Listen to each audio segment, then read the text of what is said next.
Do you know what gluten is? It's a filler, right? Isn't that like a sugar substance? Do I have any questions about gluten? Is there gluten in your bread? I don't know. Why is gluten so prevalent in all of these processed foods nowadays? You know what I'm going to do? What? I'm going to find out. I love it.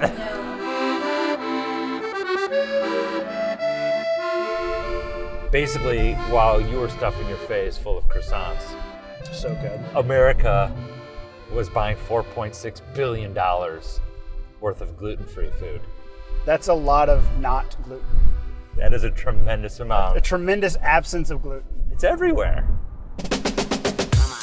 What is gluten? Why suddenly are we now intolerant to it and having problems with it? This is what I need to know. Can you help me verify this? I want to start right there. What is gluten? It's not a filler and it's not a sugar. It's a combination of proteins that are found inside the kernel. And here's why we need it. Inside this dough at the Boulangerie Bakery in Dallas, you can't see it, but gas bubbles are forming. Gluten's job is to keep those bubbles trapped inside the bread. It does that by giving the loaf strength and structure as it bakes. Basically, gluten makes bread fluffy. Would you say it's hard to live gluten-free? It is. It's really hard. We're in the kitchen with Georgia Lopez making gluten-free tortilla soup. And while some people have a rare disease called celiac, where wheat actually damages the body, for this story we're talking about gluten sensitivity. That's what Georgia has. What was it like when you dropped the gluten? Within a day, I felt, I'm not exaggerating, 100% better. Within a day. Within a day. Gluten sensitivity is not a disease, but it is a medically accepted diagnosis. You might get intestinal distress, stomach pain, fatigue, or headaches.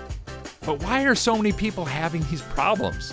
We went to go see Betty Murray. She's a certified nutritionist, and we interviewed her with your help on Facebook Live. Where did this come from? Yeah, so part of it is we're able to test for it where we weren't able to do that before. But Betty says that's not all. As a result of taking too many antibiotics and antacid, she says we're losing the good bacteria in our gut that we need to digest food. And our immune systems are stressed out from fighting off things like allergies all the time. They've often had some sort of series of events or triggering events that at some point their immune system was like, I'm done, I can't do it anymore, right? Kelly asked, wheat is not the same now as when God created it. Is that true? That is true.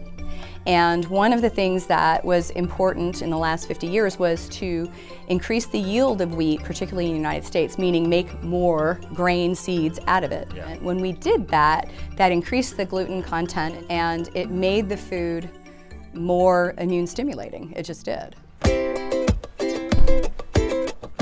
On the one hand, she says we can test for this. We're able to diagnose it. We know that people have it now. But really her second big point is that we have more gluten in our wheat, and that's causing a problem. Yeah, the wheat is more gluty. It's very gluty wheat. Has someone been jacking with our wheat? We're going to Oklahoma State University to see this guy, Brett Carver. He's what they call a wheat breeder. He develops new varieties of the grain. This process, removing the male part of the flower, in other words, the anthers, is called emasculation. How does the wheat feel about that? In wheat breeding, scientists mate different strains together, so they're making a new variety and hopefully they're getting a higher yield. Why do we need to make better wheat? Why are you doing this? Feed the world.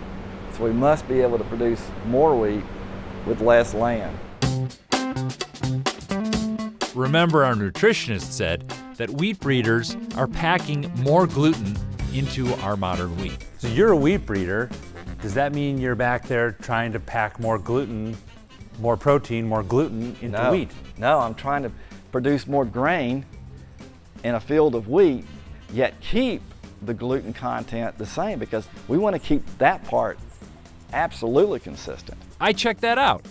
And there is peer-reviewed research from a scientist at the United States Department of Agriculture that concludes the gluten level in wheat has not changed. On Facebook Live, Jorge said, "My father-in-law swears that wheat gluten is terrible for us." Is wheat gluten terrible for us?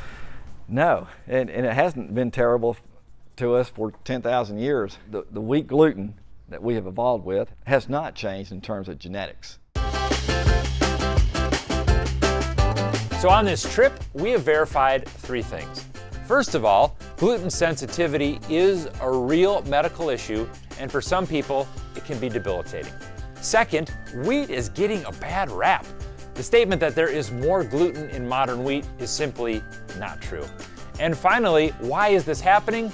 Well, the leading science indicates that the use of antibiotics and antacids have changed the bacteria in our gut, and for some people, that makes it harder to digest gluten. If you've got something you want verified, send us an email or find us on Facebook, and we'll get right on it.